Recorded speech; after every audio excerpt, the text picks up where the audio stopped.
ಬೀದಿ ನಾಯಿಗಳು ಅಟ್ಯಾಕ್ ಮಾಡಿದ್ದರ ಬಗ್ಗೆ ದಿನ ಬೆಳಗಾದ್ರೆ ಸುದ್ದಿಗಳು ಬರುತ್ತೆ. ಬೀದಿ ನಾಯಿಗಳಿಗೆ ಕಡಿವಾಣ ಹಾಕೋದ್ರ ಬಗ್ಗೆ ಈಗ ದೇಶದಾದ್ಯಂತ ಚರ್ಚೆ ಆಗ್ತಾ ಇದೆ. ಈ ಬಗ್ಗೆ ಮಾತಾಡೋದಕ್ಕೆ ನಟಿ ಸುಧಾರಾಣಿ ಅವರು ನಮ್ಮ ಜೊತೆ ಸಂಪರ್ಕದಲ್ಲಿದ್ದಾರೆ. ನಮಸ್ತೆ ಮೇಡಮ್. ನಮಸ್ಕಾರ.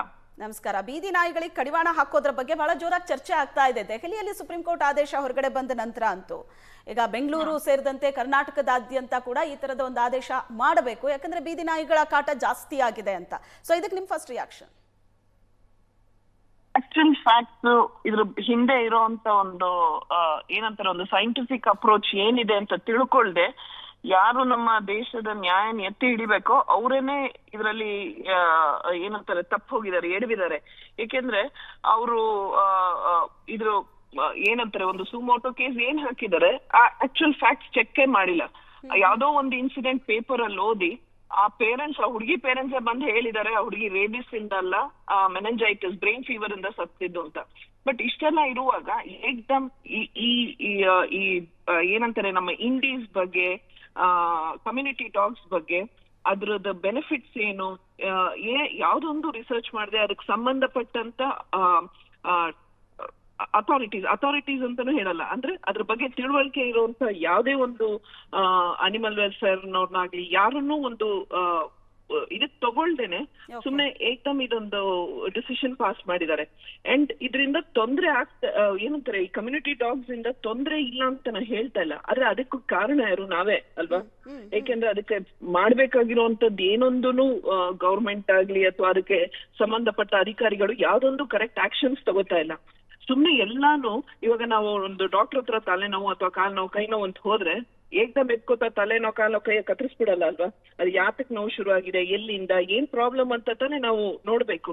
ಸೊ ಇಲ್ಲೂ ಅದೇ ತರನೇ ಏಕ್ದಮ್ ತೆಗೆದು ಫೈನಲ್ ಎಂಡ್ ಪ್ರಾಡಕ್ಟ್ ಏನು, ಇದು ನಾಯಿಯಿಂದ ಆಗ್ತಾ ಇರೋದು ಅದನ್ನ ಏನಂತಾರೆ ಈ ತರ ಶೆಲ್ಟರ್ ಹಾಕಿದ್ರೆ ಯಾವ್ದೇ ತರ ಫೆಸಿಲಿಟೀಸ್ ಇಲ್ಲ, ಅದಕ್ಕೆ ನಮ್ಗೆ ಯಾವ್ದೇ ತರ ಒಂದು ಏನೇನ್ ಬೇಕೋ ಇನ್ಫ್ರಾಸ್ಟ್ರಕ್ಚರ್ ಇಲ್ಲ. ಈ ತರ ಮಾಡು ಅಂತಂದ್ರೆ ಹೆಂಗೆ? ಇವಾಗ ಒಬ್ಬ ಮನುಷ್ಯ ಯಾರೋ ಒಬ್ಬ ಕಳ್ಳ ಅಂತಂದ್ರೆ ಎಲ್ರು ಕಂಡ್ರು ಅನ್ನೋ ದೃಷ್ಟಿಲಿ ನೋಡ್ತೀವ? ಇಲ್ಲ ಅಲ್ವಾ? ಎಲ್ಲಾ ನಾಯಿಗಳು ಫೆರೋಷಿಯಸ್ ಅಥವಾ ಎಲ್ಲಾ ನಾಯಿಗಳು ರೇಬಿಡ್ ಅಂತ ಹೇಳಕ್ ಆಗಲ್ಲ. ಈ ತರ ಕಮ್ಯುನಿಟಿ ಡಾಗ್ಸ್ ನೆಲ್ಲ ಡಿಸ್ಪ್ಲೇಸ್ ಮಾಡಿದಾಗ, ರಿಲೊಕೇಟ್ ಮಾಡಿದಾಗ ಬೇಕಾದಷ್ಟು ಅದರಿಂದ ಇನ್ನು ಹೆಚ್ಚು ಇಶ್ಯೂಸ್ ಆಗತ್ತೆ. ಅದನ್ನ ಜನಕ್ಕೆ ಫಸ್ಟ್ ಎಜುಕೇಟ್ ಮಾಡ್ಬೇಕು, ಅರ್ಥ ಮಾಡಿಸ್ಬೇಕು. ಇದ್ರ ಹಿಂದೆ ಒಂದು ದೊಡ್ಡ ಒಂದು ಸ್ಟಡಿನೇ ಇದೆ. ಅದು ಯಾಕೆ ಹಂಗ್ ಮಾಡಬಾರ್ದು, ಯಾವ ರೀತಿ ಮಾಡ್ಬೇಕು, ಅದಕ್ಕೆ ಏನ್ ಅಪ್ರೋಚ್, ಅದಕ್ಕೆ ಬೇಸಿಕ್ ಅಪ್ರೋಚ್ ಏನು, ವ್ಯಾಕ್ಸಿನೇಟ್ ಮಾಡ್ಬೇಕು, ಸ್ಟರ್ಲೈಸ್ ಮಾಡ್ಬೇಕು, ಆಮೇಲೆ ಮತ್ತೆ ಅದೇ ಜಾಗಕ್ಕೆ ಅವುಗಳನ್ನ ರಿಲೀಸ್ ಮಾಡ್ಬೇಕು. ಅಲ್ಲ, ನಾಯಿಗಳ ವಿಷಯದಲ್ಲಿ, ಬೀದಿ ನಾಯಿಗಳ ವಿಷಯದಲ್ಲಿ ತಗೋಬೇಕಾದ ಮಿನಿಮಮ್ ಕಾಳಜಿ ಮತ್ತು ಕೆಲವೊಂದಷ್ಟು ಕಾರ್ಯಕ್ರಮಗಳಿದೆ. ಅದ್ರ ಬಗ್ಗೆನೆ ಪಾಲಿಕೆ ಆಗ್ಲಿ ಸರ್ಕಾರ ಆಗ್ಲಿ ಗಮನ ಕೊಡ್ತಾ ಇಲ್ಲ ಅನ್ನೋದು ಕೂಡ ಜನರ ಒಂದು ಆರೋಪ ಇದೆ. ಅಂತದ್ರಲ್ಲಿ ಈಗ ನಾಯಿಗಳ ಚಲನವಲನ ಅಥವಾ ಅದಕ್ಕೇನಾದ್ರೂ ಕಾಯಿಲೆ ಇದೆಯಾ, ಅದ್ರ ಆಕ್ಟಿವಿಟೀಸ್, ಇದನ್ನ ಯಾರು ಗಮನಿಸ್ತಾರೆ? ಬೀದಿ ನಾಯಿಗಳು. ಇವಾಗ ಅದಕ್ಕಿಂತಾನೆ ನಾವು ಇವಾಗ ಫೀಡರ್ಸ್ ಅಂತಿದೀವಿ, ಕಮ್ಯುನಿಟಿ ಡಾಗ್ಸ್ ಬಗ್ಗೆ ತುಂಬಾ ಒಲವಿ ಇರೋರಂತವ್ರು ಅಥವಾ ಅದ್ರ ಬಗ್ಗೆ ಎಲ್ಲ ನೋಡ್ಕೊಳ್ಳೋರು, ಕೆಲಸ ಮಾಡೋರು ಬೇಕಾದಷ್ಟು ಜನ ಇದ್ರೆ. ಆದ್ರೆ ಅಲ್ಲೂ ಏನಾಗ್ತಾ ಇದೆ, ಕೆಲವೊಂದು ಪಬ್ಲಿಕ್ ಇವರಿಂದಾನೇ ಎಲ್ಲ ಆಗ್ತಾ ಇರೋದು, ಗಲೀಜಾಗ್ತಾ ಇರೋದು, ತೊಂದ್ರೆ ಆಗ್ತಾ ಇರೋದು ಇಲ್ದೇ ಇರೋ ಒಂದು ಇದನ್ನ ಕ್ರಿಯೇಟ್ ಮಾಡ್ತಾ ಇದಾರೆ. ಯಾವಾಗ ಫೀಡರ್ಸ್ ಇರ್ತಾರೋ, ಯಾವಾಗ ಕಮ್ಯುನಿಟಿ ಅನಿಮಲ್ಸ್ ನ ನೋಡ್ಕೊಳ್ಳೋರು ಇರ್ತಾರೋ ಅವ್ರ ಹತ್ರ ಆ ಪ್ರಾಣಿಗಳು ಫ್ರೆಂಡ್ಲಿ ಆಗತ್ವೆ. ಅವಾಗ ಅವುಗಳನ್ನ ಹಿಡಿದು ವ್ಯಾಕ್ಸಿನೇಟ್ ಮಾಡೋದಾಗ್ಲಿ, ಸ್ಟರ್ಲೈಸ್ ಮಾಡೋದಾಗ್ಲಿ, ಅಥವಾ ಅವ್ರು ಹುಷಾರಿಲ್ಲ ಅಂದ್ರೆ ಒಂದು ಟ್ರೀಟ್ಮೆಂಟ್ ಕೊಡೋದಕ್ಕಾಗ್ಲಿ ಅನುಕೂಲ ಆಗತ್ತೆ. ಆದ್ರೆ ಇಲ್ಲಿ ಏನಾಗ್ತದೆ, ಲೀಡರ್ಸ್ ಹತ್ರ ಫೀಡ್ ಮಾಡ್ತಾ ಇದ್ದಂಗೆ ನಮ್ಮನೆ ಮುಂದೆ ಮಾಡ್ಬೇಡಿ, ಇನ್ ಮಾಡ್ಬೇಡಿ, ನಿಮ್ಮಿಂದ ಹಿಂಗೆ ಅಂತ ಅವ್ರನ್ ಮೇಲೂ ಅಟ್ಯಾಚ್ ಮಾಡುವಂತ ಬೇಕಾದಷ್ಟು ಘಟನೆಗಳು ನಡೀತಾ ಇದೆ. ಸೊ ಇನ್ ನಾವ್ ಏನ್ ಅರ್ಥ ಮಾಡ್ಕೋಬೇಕು ಅಂದ್ರೆ, ನಾವೀಗ ಈ ಅನಿಮಲ್ ಲವರ್ಸ್ ಅಥವಾ ಡಾಗ್ ಲವರ್ಸ್ ಏನಿದೀವಿ, we are not against human beings. ನಾವು ಮನುಷ್ಯರಿಗೆ ಅಗೇನ್ಸ್ಟ್ ಆಗಿಲ್ಲ, ನಮ್ಮ ಕೂಗು ಒಂದೇನೆ, ದಯವಿಟ್ಟು ಎಜುಕೇಟ್ ಆಗಿ, ಜೊತೆಗೆ ಈ ಕಾರ್ಯಕ್ರಮಗಳೇನಿದೆ, ಈ ABC ಪ್ರೋಗ್ರಾಮು, ಇದೆಲ್ಲಾನು ಅಲ್ಲ, ಈ ಪ್ರಾಣಿ ಪ್ರಿಯರು ಮತ್ತು ಪ್ರಾಣಿ ದಯಾ ಸಂಘಟನೆ ಏನಿರುತ್ತೆ ಅವರು ಸರ್ಕಾರದ ಮೇಲೆ ಇದ್ರ ಬಗ್ಗೆ ಒತ್ತಡ ಹಾಕಬೇಕು, ಪಾಲಿಕೆ ಮೇಲೆ ಒತ್ತಡ ಹಾಕಬೇಕು, ನಿರ್ವಹಣೆ ಮಾಡಿ ಕರೆಕ್ಟ್ ಆಗಿ ಅದಕ್ಕೆ ಲಸಿಕೆ ಹಾಕ್ಸೋದಾಗ್ಲಿ ಅಥವಾ ಸಂತಾನಹರಣ ಚಿಕಿತ್ಸೆ ಕೊಡಿಸೋದಾಗ್ಲಿ, ಅದ್ರ ಬಗ್ಗೆ ಕಾರ್ಯಕ್ರಮಗಳಿದೆ. ಬಟ್ ಅದ್ರ ಬಗ್ಗೆ ಗಮನನೇ ಕೊಡಲ್ವಲ್ಲ. ಅದನ್ನೇ ನಾವು ಬಿಡ್ಕೊತಾ ಇದೀವಿ. ಆದ್ರೆ ಯಾರ ಅಧಿಕಾರಿಗಳು ನಾವೆಲ್ರು ಅದ್ರ ಬಗ್ಗೆ ಅದೇ ತಾನೇ ಇವಾಗ್ಲೂ ಕೂಗಾಟ ಮಾಡ್ತಾ ಇರೋದು, ಹೋರಾಟ ಮಾಡ್ತಾ ಇರೋದು ಅದ್ರ ಬಗ್ಗೆ ತಾನೇ. ನೀವ್ ಮಾಡ್ಬೇಕಾಗಿರೋದನ್ನ ಫೌಂಡೇಶನ್ ಲೆವೆಲ್ ಇಂದ ಮಾಡಿ, ಅದನ್ ಬಿಟ್ಟು ಬೇರೆ ಎಲ್ಲೋ ನೋಡ್ತಾ ಇದೀರಲ್ಲ. ಇವಾಗ ಈ ಆದೇಶ ಆಗಿರೋದು ಅದೇ ತಪ್ಪು ದಿಕ್ಕಿನಲ್ಲ ಅಲ್ವಾ? ಅದನ್ನ ತಾನೇ ನಾವೆಲ್ಲರೂ ಹೇಳಕ್ ನೋಡ್ತಾ ಇರೋದು. Please attend to this first. ಅದನ್ ಬಿಟ್ಟು ಇನ್ಫ್ಯಾಕ್ಟ್ ನನಗೇನೆ ಎಷ್ಟೊಂದು ಬ್ಯಾಕ್ಲಾಶ್ ಆಗ್ತಾ ಇದೆ, ನೆಗೆಟಿವ್ ಇದು ಬರ್ತಾ ಇದೆ. ನಿಮ್ ಮನೆಯಲ್ಲಿ ಇಟ್ಕೊಳ್ಳಿ, ನೀವ್ ಅದ್ ಮಾಡಿ, ನಿಮಗ್ ಬೇರೆ ಪ್ರಾಣಿಗಳ ಬಗ್ಗೆ ದಯೆ ಇಲ್ವಾ ಅಂತ ಇದೆಲ್ಲಾನು ಮಾತಾಡ್ತಾರೆ. ಆದ್ರೆ ಇದ್ರ ಹಿಂದೆ ಏನಿದೆ, ನೀವ್ ಈ ತರ ಮಾಡೋದ್ರಿಂದ ಎಷ್ಟೆಷ್ಟು ತೊಂದರೆಗಳಾಗತ್ತೆ ಅದನ್ನ ನೋಡಿ ಅಂತಂದ್ರೆ ಅದನ್ನ ಯಾರು ಅರ್ಥ ಮಾಡ್ಕೋತಾ ಇಲ್ಲ. ಸೊ ಅದನ್ನ ಅರ್ಥ ಮಾಡಿಸೋ ಕೆಲಸ ಆಗ್ಬೇಕು ಅಂತ ಹೇಳ್ತೀರಿ ಈಗ ಸರ್ಕಾರದ? ಹೌದು. ಫಸ್ಟ್ ಆಫ್ ಆಲ್ ಇವಾಗ ನಿನ್ನೆ ನಾನೊಂದು ವಿಡಿಯೋ ನೋಡ್ತಾ ಇದ್ದೆ. ಯಾರೋ ಒಬ್ರು MLA ಅವರು ನಾನು 2,500 ನಾಯಿನ ಸಾಯಿಸಿ ನಮ್ಮ ತೋಟದಲ್ಲಿ ಗಿಡಕ್ಕೆ ಹಾಕ್ಸಿದ್ದೀನಿ ಅಂತ.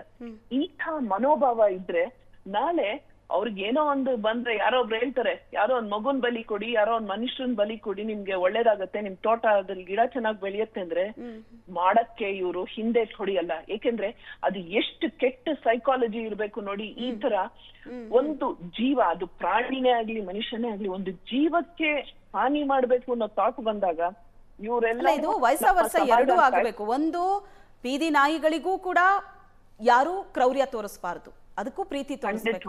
ಅಟ್ ದ ಸೇಮ್ ಟೈಮ್ ಬೀದಿ ನಾಯಿಗಳು ಕೂಡ ಜನರ ಮೇಲೆ ಅಟ್ಯಾಕ್ ಮಾಡದೇ ಇರೋ ತರ ನೋಡ್ಕೋಬೇಕು. ಎರಡೂ ಆಗಬೇಕು ಅಲ್ವಾ? ಜನರ ಮೇಲೆ ಅಟ್ಯಾಕ್ ಆದ್ರೆ ಓಕೆ, ಬೀದಿ ನಾಯಿಗಳ ಬಗ್ಗೆ ಕಾಳಜಿ ಅಂದಾಗ ಅಟ್ಯಾಕ್ ಯಾರಾಗಿರುತ್ತೋ ಅವ್ರು ಹೇಳ್ತಾರೆ, ಹಾಗಾದ್ರೆ ಮನುಷ್ಯನ್ ಬೆಲೆ ಇಲ್ವಾ ಕೇಳ್ಬಿಡ್ತಾರೆ. ಅಲ್ಲ ಇವಾಗ ಅದೇ ಹೇಳ್ತಾ ಇರೋದು, 100 ನಾಯಿನಲ್ಲಿ ಯಾವ್ದೋ ಒಂದು 10 ನಾಯಿ ಈ ತರ ಅಟ್ಯಾಕ್ ನಾನು ಹೇಳ್ತಾ ಇರೋದು, 100 ನಾಯಿಯಲ್ಲಿ 10 ನಾಯಿ ಹೇಗೆ ಫೈಂಡ್ ಔಟ್ ಮಾಡೋದು ಅಂತ ಗೊತ್ತಾಗತ್ತಲ್ಲ. ಯಾರು ಗಮನ ಕೊಡ್ತಾರೆ ಅದು? ಇವಾಗ ಯಾರೋ ಒಬ್ರು ನೋಟಿಸ್ ಮಾಡ್ತಾರೆ. ಇವಾಗ ಅನಿಮಲ್ ಫೀಡರ್ಸ್ ಅಥವಾ ನಾವೇನೆ ಕಂಪ್ಯಾಷನೇಟ್ ಇದು ಅಬ್ಸರ್ವ್ ಮಾಡಿದಾಗ ನಾವ್ ಇವಾಗ ಪಾಲಿಕೆಗೆ ಅಥವಾ ಅದಕ್ಕೆ ಸಂಬಂಧಪಟ್ಟಿದ್ದ ಇದಕ್ಕೆ ಹೇಳ್ತೀವಿ. ಅವಾಗ ಅವ್ರು ಬಂದ್ ಏನ್ ಆಕ್ಷನ್ ತಗೋತಾರೆ? ಇವಾಗ ನನ್ನ ಕೇಸ್ ಅಲ್ಲೇನೆ ನನ್ನ ಏರಿಯಾದಲ್ಲಿ ಒಂದು ಡಿಸ್ಟೆಂಪರ್ ಇರೋ ನಾಯಿ ಇತ್ತು. ಅದಕ್ಕೆ ನಿಲ್ದಾಗ ನಾನು ಪ್ರಯತ್ನ ಪಟ್ಟೆ, ಅದಕ್ಕೆ ಸ್ಟರ್ಲೈಸೇಷನ್ ಮಾಡಿಸ್ಬೇಕು. ಯಾಕಂದ್ರೆ ಅದು ಪ್ರತಿ ಸತಿ ಮರಿ ಹಾಕ್ತಾ ಇತ್ತು. ಆದ್ರೆ ಮರಿಗಳು ಕೆಲವು ಸತಿ ಸತ್ತೋಗ್ತಾ ಇತ್ತು, ಕೆಲವು ಸತಿ ಆ ಕ್ಯಾನನ್ ಡಿಸ್ಟೆಂಪರ್ ಇದ್ರೆ ಅದು ಮತ್ತೆ ಅದ್ರ ಮರಿಗಳಿಗೂ ಬರುತ್ತೆ ಅಂತ. You won't believe, nobody even responded. ಕೊನೆಗೆ ನಾನು ಒಂದು ವ್ಯಕ್ತಿನ ಕಾಂಟ್ಯಾಕ್ಟ್ ಮಾಡಿ ಅಲ್ಲಿ ದೇ ಅಕ್ಸೆಪ್ಟೆಡ್. ಏನಿಲ್ಲ ಮೇಡಮ್, ಪ್ರಾಬ್ಲಮ್ ಏನಾಗಲ್ಲ, ನೀವು ಕರ್ಕೊಂಡ್ ಬನ್ನಿ, ನಾವು ಐಸೋಲೇಟ್ ಮಾಡಿ ನಾವು ಅದಕ್ಕೆ ಸ್ಟರ್ಲೈಸೇಷನ್ ಮಾಡಿಸ್ತೀವಿ ಅಂತ ನಾನ್ ಮಾಡಿಸ್ತೆ. ಹಿಂಗೆ ಇನಿಷಿಯೇಟ್ ತಗೊಂಡು ಅದ್ರ ಬಗ್ಗೆ ಕೇರ್ ತಗೊಳ್ಳೋರು ಇದ್ದಿದ್ರೆ ಇವತ್ತು ಪರಿಸ್ಥಿತಿ ಹೀಗಿರ್ತಿರ್ಲಿಲ್ಲ. Madam thank you so much Asianet Suvarna news ಜೊತೆ ಮಾತಾಡಿದ್ದಕ್ಕೆ. ಈಗ ಸುಧಾರಾಣಿ ಅವ್ರು ಹೇಳಿದ್ರು, ಒಂದಷ್ಟು ಇನಿಷಿಯೇಟ್ ತಗೋಬೇಕು, ಇರ್ತಾರಲ್ಲ ಪ್ರಾಣಿ ಪ್ರಿಯರು ಇರ್ತಾರೆ, ಸಂಘಟನೆಯವರು ಇರ್ತಾರೆ, ಅವ್ರು ಕೇರ್ ತಗೋತಾರೆ ಅಂತ. ಯಾರು ತಗೋತಾರೆ? ಒಂದು ವೇಳೆ ಕೇರ್ ತಗೊಂಡಿದ್ದಿದ್ರೆ ಇವತ್ತು ಈ ಪರಿಸ್ಥಿತಿ ಬರ್ತಾ ಇತ್ತಾ? ಜನರು ಕೇಳ್ತಾರೆ ಈ ಪ್ರಶ್ನೆನ. ಇದು ನಾನು ಕೇಳ್ತಿರೋದು ಅಂತಲ್ಲ, ಜನ ಕೇಳ್ತಾರೆ. ಯಾಕಂದ್ರೆ ನಾಯಿ ಕೈಲಿ ನಾವು ಕಚ್ಚಿಸ್ಕೊಂಡಿದ್ದೀವಿ, ರಸ್ತೆಯಲ್ಲಿ ಓಡಾಡೋದಲ್ಲ, ನಮ್ಮ ಬೀದಿಲಿ 10-15 ನಾಯಿಗಳಿದೆ, ಯಾವ ಅಧಿಕಾರಿ ಹೇಳಿದ್ರು ಯಾರೂ ಬಂದಿಲ್ಲ, ದಿನ ಬೆಳಗಾದ್ರೆ ನಾವು ಹೇಗಬೇಕು ಅಂತ ಅವ್ರು ಪ್ರಶ್ನೆ ಮಾಡ್ತಾರೆ. ಅವ್ರಿಗೇನು ಉತ್ತರ ಕೊಡೋದು? ಎಸ್ ಸರ್, ಈಗ ಸುಧಾರಾಣಿ ಮೇಡಮ್ ಹೇಳಿದ್ರು, ಸಾರಿ ಸರ್ ನಿಮ್ಮನ್ನು ಮಾತಾಡ್ಸಿರ್ಲಿಲ್ಲ. ಸುಧಾರಾಣಿ ಮೇಡಮ್ ಹೇಳ್ತಾ ಇದ್ರು, ಇಲ್ಲ ನಾಯಿಗಳಿಗೆ ಕಡಿವಾಣ ಹಾಕೋದು ಅದು ಸರಿಯಲ್ಲ, ಅದನ್ನ ಹೇಗೆ ನಿಭಾಯಿಸಬೇಕು ಹಾಗೆ ನಿಭಾಯಿಸಬೇಕು, ಅದನ್ನು ಪ್ರೀತಿಯಿಂದ ನೋಡ್ಕೋಬೇಕು ಅಂತ. ಬಟ್ ನಾಯಿನೂ ಜನರ ಜೊತೆ ಪ್ರೀತಿಯಿಂದ ಇರಬೇಕಾಗತ್ತೆ ಬೀದಿ ನಾಯಿಗಳು. ಬಟ್ ಈಗ ಸಮಸ್ಯೆ ಆಗ್ತಾ ಇರೋದೇ ಅಲ್ಲಿ. ಅಲ್ಲ, ಸುಧಾರಾಣಿ ಅವರು ಹೇಳಿರೋದು ಕರೆಕ್ಟ್ ಇದೆ. ಅಂದರೆ ಈಗ ಎಷ್ಟು ನಾಯಿಗಳು ಅಟ್ಯಾಕ್ ಮಾಡ್ತವೆ, ಅದರಲ್ಲಿ ಯಾವುದೋ 1-2 ಮಾಡ್ತವೆ. ಹೇಗೆ ಮನುಷ್ಯರು ಯಾರೋ ಒಬ್ಬರು ರೇಪ್ ಮಾಡ್ತಾರೆ, ಯಾರೋ ಒಬ್ಬರು ಮರ್ಡರ್ ಮಾಡ್ತಾರೆ. ಈಗ ದರ್ಶನ್ ಅವ್ರಿಗೆ ತಗೊಂಡ್ರೆ ಈಗ ಅವ್ರಿಗೆ ಸಜಾ ಆಯಿತು. ಆ ರೀತಿ ಯಾರೋ ಒಬ್ಬರ ಹೀನ ಕೃತ್ಯ ಮಾಡ್ತಾರೆ, ಅವ್ರನ್ನ ತಗೊಂಡಾಗ ಅರೆಸ್ಟ್ ಮಾಡೋ ಅಂಥ ಪದ್ಧತಿ ನಮ್ಮ ಮನುಷ್ಯರಲ್ಲಿದೆ.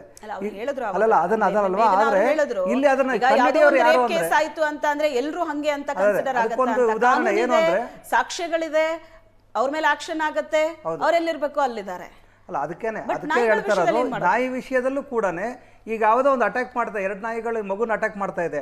ಆ ನಾಯಿಗೆ ಗೊತ್ತಿದ ಮೇಲೆ ಅದಕ್ಕೆ ಅಂತ ಮಹಾನಗರ ಪಾಲಿಕೆಯಲ್ಲಿ ಒಂದು ಸರಿಯಾದ ವಿಂಗೇ ಇದೆ. ಅದಕ್ಕೆ ಅದನ್ನು ನಿರ್ವಹಣೆ ಮಾಡೋದಕ್ಕೆ, ನಾಯಿಗಳನ್ನ ಹಿಡಿಯೋದಕ್ಕೆ ಅದಕ್ಕೆ ಆದಂಥ ನಾವು ಬಜೆಟಲ್ಲಿ ದುಡ್ಡು ಸಮೇತ ಕೊಡ್ತಾ ಇದ್ದೇವೆ. ಆ ರೀತಿ ಇದ್ರೆ ಅವರ ಕೆಲಸ ಏನು ಮಾಡ್ತಾ ಇದ್ದಾರೆ ಅನ್ನೋದು ಇಲ್ಲಿ ಮುಖ್ಯವಾಗಿ ನಾನು ಹೇಳೋದು. ಅದನ್ನ ಪ್ರಶ್ನೆ ಮಾಡ್ಬೇಕು ನಾವು, ಅವರು ಅದನ್ನು ಪ್ರಶ್ನೆ ಮಾಡಬೇಕು. ನಾವು ನೀವು ಮಾಧ್ಯಮದಲ್ಲಿ ಎಲ್ಲರೂ ಸೇರಿ ಪ್ರಶ್ನೆ ಮಾಡಿ ಅಂಥ ಅಧಿಕಾರಿಗಳನ್ನ, ಇವಾಗ ಹೇಗೆ ಮನುಷ್ಯರಿಗೆ ತೊಂದರೆ ಕೊಟ್ಟ ಅಧಿಕಾರಿಗಳನ್ನ ಸಸ್ಪೆಂಡ್ ಮಾಡೋದು, ಮನೆ ಕಳಿಸೋದು ಮಾಡ್ತಾರೆ, ಅದೇ ರೀತಿ ಸರ್ಕಾರ ಕಟ್ಟುನಿಟ್ಟಿನ ಕ್ರಮ ತಗೊಂಡು ಆ ಅಧಿಕಾರಿಗಳನ್ನ ಮನೆ ಕಳಿಸ್ಬೇಕು. ನೋಡಪ್ಪ, ಈ ಬೀದಿ ಈ ಒಂದು ಜಾಗನ, ಒಂದು ನಾಗರಬಾವಿ ಇರ್ಬೋದು ಅಥವಾ ವಿಧಾನಸೌಧ ಸುತ್ತಮುತ್ತ ಈ ಒಂದು ಜಾಗನ ನಿನಗೆ ನಿರ್ವಹಣೆ ಮಾಡೋದಕ್ಕೆ ನಿನಗೆ ಅಧಿಕಾರ ಕೊಟ್ಟಿದ್ದೀವಿ, ಇಲ್ಲಿ ಈ ಥರ ನಾಯಿಗಳನ್ನ ನೀನು ಅದನ್ನು ಸರಿಯಾಗಿ ನೋಡದೇ ಇದ್ದಂಗೆ ನೀನು ಜನಗಳ ಮೇಲೆ ಅಟ್ಯಾಕ್ ಮಾಡಿದೆ, ಅದಕ್ಕೆ ನೀನೇ ಕ್ರಮ ಅಂತ ಅವನ ಮೇಲೆ FIR ಮಾಡ್ಬಿಟ್ಟು ಬಂಧಿಸ್ಬೇಕು ಅವನ್ನ. ಹೇಗೆ ನಾಯಿ ಮನುಷ್ಯರಿಗೆ ಮಾಡ್ತಾರೆ, ಅವಾಗ ಏನಾಗುತ್ತೆ, ಈ ರೀತಿಯ ಒಂದು ಅಟ್ಯಾಕ್ ಮಾಡೋ ನಾಯಿ, ಕ್ರೌರ್ಯ ಮಾಡ್ತಾರಂಥ ನಾಯಿಗಳು ತಡೆ ಆಗ್ತವೆ. ತಡೆ ಆದಾಗ ಏನಾಗುತ್ತೆ, ಅದರದ್ದು ಒಂದು ತಗೊಂಡಾಗ ಈಗ ನಾಯಿ ನಾವು ನಮ್ಮ ಮನೇಲಿ ನಾಯಿ ಸಾಕಿದ್ದೇವೆ, ಅದಕ್ಕೊಂದು ಖುಷಿ ಅಂತ ಹೆಸರಿಟ್ಟಿದ್ದೇವೆ. ಆನಂತರ ನಮ್ಮ ಲ್ಯಾಬ್ ನಾಯಿ ನಮ್ಮದು ಖುಷಿ ಅಂತ ಹೆಸರಿಟ್ಟಿದ್ದು. ನನ್ನ ಮಗ ಅದು ಅಟ್ಲೀಸ್ಟ್ ಅವನು ಊಟ ಮಾಡಿಲ್ಲ ಅಂದ್ರೂ ನಾಯಿಗೆ ಊಟ ಮಾಡಿಸ್ತಾನೆ. ಅವ್ನು ಒಂದಿನ ಕಾಲೇಜಿಂದ ಬರೋಕ್ಕಿಂತ ಮುಂಚೆ ಆ ನಾಯಿ ಕಾಣಿಸಿಲ್ಲ ಅಂದರೆ ಅವ್ನ ಮನೆಗೆ ಕೋಪ ಮಾಡ್ಕೊಂಡು ಕುತ್ಕೊಂತಾನೆ, ಎಲ್ಲೋ ಹೋಯ್ತು ಅಂತ. ಈಗಾಗಲೇ ಒಂದು ಸಲ ಹುಷಾರಿಲ್ಲ ಅಂದರೆ ನಮ್ಮ ಮನುಷ್ಯರಿಗಿಂತ ಜಾಸ್ತಿ ದುಡ್ಡು ಅದಕ್ಕೆ 20,000 25,000 ಖರ್ಚಾಗುತ್ತೆ. ಆ ರೀತಿ ನಾವು ನೋಡ್ಕೊತೇವೆ. ಅದೇ ರೀತಿ ನಾವು ರಾತ್ರಿ ಆಯಿತು ಅಂದರೆ ಬೀದಿಯಲ್ಲಿ ನಮ್ಮ ನಾಯಿಗಳು, ಬೀದಿ ನಾಯಿಗಳಿದ್ದಾವೆ, ಬೀದಿಗಳ ನಾಯಿಗಳಲ್ಲಿ ಊಟ ಹಾಕ್ತೇವೆ, ಊಟ ಹಾಕ್ಬಿಟ್ಟು ಅದು ಚೆನ್ನಾಗಿ ನೋಡ್ಕೊತೇವೆ. ಆಮೇಲೆ ನೀವು ಹೇಳೋದೀಗ ಒಂದೇ ಕಡೆ ಕೂಡ ಹಾಕಬೇಕು ನಾಯಿಗಳು ಅಂತ ಹೇಳ್ತಾರೆ. ಹೀಗೆ ಜೈಲಲ್ಲಿ ಒಬ್ರು ಕಂಡ್ರೆ ಒಬ್ರಿಗೆ ಆಗಲ್ಲ, ಹೊರಗಡೆ ಪ್ರಪಂಚದಲ್ಲಿ. ಈ ನಾಯಿಗಳಿಗೂ ನೀವು ಗೊತ್ತಿರ್ಬೇಕು ಮೇಡಮ್, ಈ ರಾಜಕಾರಣಿಗಳ ಥರ ಒಂದು ಬೀದಿಯ ನಾಯಿಗಳು ಇನ್ನೊಂದು ಬೀದಿ ನಾಯಿಗಳು ಸೇರಲ್ಲ. ನೀವು ಈ ಗೇಟಿಂದ ನಾವು ಬಾರ್ಡರ್ ಮಾಡ್ಕೊಂಡಿದ್ದಾವೆ. ಹೇಗೆ ರಾಜಕಾರಣ ಪ್ರಾಣಿಗಳ ನಿಜ ನಾಯಿ ಒಂದೇ ಕಡೆ ಕೂಡಾಕೋದು ಅಂದ್ರೆ ಈಗ ಇಲ್ಲಿ ಅಪರಾಧ ಮಾಡಿದವರು ಯಾವ್ದೋ ಪ್ರಕರಣದಲ್ಲಿ ಆರೋಪಿಗಳು ಒಂದೇ ಕಡೆನೇ ಇರ್ತಾರಲ್ವಾ ಜೈಲಲ್ಲಿ. ಈ ನಾಯಿಗಳು ಒಂದೇ ಕಡೆ ಹಾಕ್ತಿವಿ ಅಂತ ಹೇಳಕ್ ಆಗಲ್ಲ. ಆದ್ರೆ ನಾಯಿಗಳಲ್ಲೂ ಒಂದು ಬಾರ್ಡರ್ ಮಾಡ್ಕೊಂಡಿದ್ದಾವೆ. ನಿಮ್ಗೆ ಸಪೋಸ್ ಒಂದು ಬೀದಿಯಿಂದ ಇನ್ನೊಂದು ಬೀದಿಗೆ ನಾಯಿಗಳು ಹೋಗಲ್ಲ. ಅಂಥದ್ರಲ್ಲಿ ಒಂದೇ ಕಡೆ ಕೂಡ ಹಾಕ್ದಾಗ ಅವೇ ಕಚ್ಚಾಡ್ಕೊಂಡು ಸಾಯ್ಬೋದು. ಅದನ್ನ ಅಂದ್ರೆ ಈಗ ವೈಜ್ಞಾನಿಕವಾಗಿ ಈಗ ಏನು ಈಗ ನಮ್ಮಲ್ಲಿ ವಿಜ್ಞಾನಿಗಳಿದ್ದಾರೆ ಅಥವಾ ಪ್ರಾಣಿ ಪ್ರಿಯರಿದ್ದಾರೆ, ಅದನ್ನ ಸಂಶೋಧನೆ ಮಾಡಬೇಕು. ಏನ್ ಮಾಡಿದ್ರೆ ಏನಾಗುತ್ತೆ, ನಾಯಿಗಳನ್ನ ಒಟ್ಟಿಗೆ ಹಾಕಿದಾಗ ಅಲ್ಲಿ ನಾಯಿಗಳನ್ನು ಕಚ್ಚಾಡ್ಕೊಳ್ಳುತ್ತೆ. ಸೊ ಒಂದೇ ಕಡೆ ಇಡೋದು ಸರಿಯಲ್ಲ ಅಂತ. ಸೊ ಅದು ಇರುತ್ತೆ ನಿಮ್ಮ ಪಾಯಿಂಟ್. ಇವಾಗ ಒಂದು ಡಿಸೀಸ್ ಬಂದ್ರೆ ಆಲ್ಮೋಸ್ಟ್ ಎಲ್ಲದಕ್ಕೂ ಸ್ಪ್ರೆಡ್ ಆಗುತ್ತೆ. ಅದು ಕಂಟ್ರೋಲ್ ಮಾಡೋದು ತುಂಬಾ ಕಷ್ಟ ಆಗುತ್ತೆ. ಅದು ಕ್ಲೀನ್ ಆಗಿರ್ಬೇಕು ಪ್ಲೇಸ್, ಅದು ಫುಡ್ ಸಖತ್ ದೊಡ್ಡ. ಎಲ್ಲರೂ ನೀವು ಹೇಳೋದು ಕರೆಕ್ಟ್, ಬಟ್ ಅದಕ್ಕೆ ನಿರ್ವಹಣೆ ಮುಖ್ಯ ಇದೆ ಅಲ್ವಾ. ಆಮೇಲೆ ಬೀದಿಗೆ ಊಟ ಹಾಕ್ತಾರಲ್ಲ. ನಿಮ್ಮನೆಲ್ಲ ನಾಯಿ ಇದೆಯಾ? ನಮ್ಮ ಮನೇಲಿ ಇತ್ತು ಮೇಡಮ್, ಈಗಿಲ್ಲ. ನಾವು ಸುಮಾರು 15 ವರ್ಷ ಸಾಕಿದ್ವಿ, ಮಗು ತರಾನೇ ಸಾಕಿದ್ವಿ. ಅದೇ ನಾವು ಮನೇಲೆ ಇಟ್ಟು ನಾಯಿಗೆ ಇಲ್ಲಿ ನಾವು ಹೇಟ್ ಮಾಡ್ತಿದೀವಿ ಅನ್ನೋ ತರ ನಾವು ನಾಯಿಗೆ ಕೇರ್ ತಗೊಳ್ಳಿ ಅಂತ ಹೇಳ್ತಾ ಇದೀವಿ. ಬೀದಿನಲ್ಲಿ ತುಂಬಾ ಅವಳಿ ಆಗ್ತಿದೆ, ಅದ್ರ ಬಗ್ಗೆ ಡಿಸ್ಕಷನ್ ಮಾಡ್ತಾ ಇದೀವಿ. ಇಲ್ಲಿ ನಾವು ನಾಯಿ ಹೇಟರ್ಸ್ ಅಲ್ಲ, ನಾಯಿಗೆ ತಗೊಂಡೋಗಿ ಸಾಯಿಸ್ಬಿಡಿ ಆ ರೀತಿ ಅಲ್ಲ. ಈಗ ಪ್ರಾಣಿ ಪ್ರಿಯರು ಕೂಡ ಒಂದು ನನಗೆ ಆಶ್ಚರ್ಯ ಆಗೋದು ಸಾಕೋದಕ್ಕೆ ಬ್ರಾಂಡೆಡ್ ನಾಯಿನೇ ಸಾಕ್ತೀರಾ ಅಲ್ವಾ?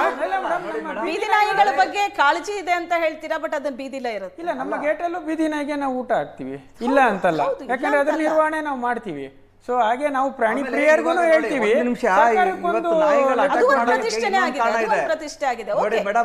ಸರ್ಕಾರ ಇದ್ರ ಬಗ್ಗೆ ಒಂದು ಸ್ಟ್ಯಾಂಡ್ ತಗೋಬೇಕು. ಯಾರು ಹಾಕೋದು? ಓಕೆ, ನಾಯಿಯಿಂದ ಅಟ್ಯಾಕ್ ಆದವರು ವಾಯ್ಸ್ ರೇಸ್ ಮಾಡ್ತಿದ್ದಾರೆ, ಹೌದು. ಅದರ ಜೊತೆಗೆ ಪ್ರಾಣಿ ಪ್ರಿಯರು, ಪ್ರಾಣಿ ದಯಾ ಸಂಘದವರು ಇದ್ರ ಬಗ್ಗೆ ಒಂದು ಆಕ್ಷನ್ ತಗೊಳ್ಳಿ ಅಂತ ಒತ್ತಡ ಹಾಕಬೇಕು. ನಾನು ಮಾತಾಡ್ತೀನಿ ಇದ್ರ ಬಗ್ಗೆ. ಒಂದು ಚಿಕ್ಕ ಬ್ರೇಕ್ ನಂತರ ಚರ್ಚೆ ಮುಂದುವರಿಯುತ್ತೆ.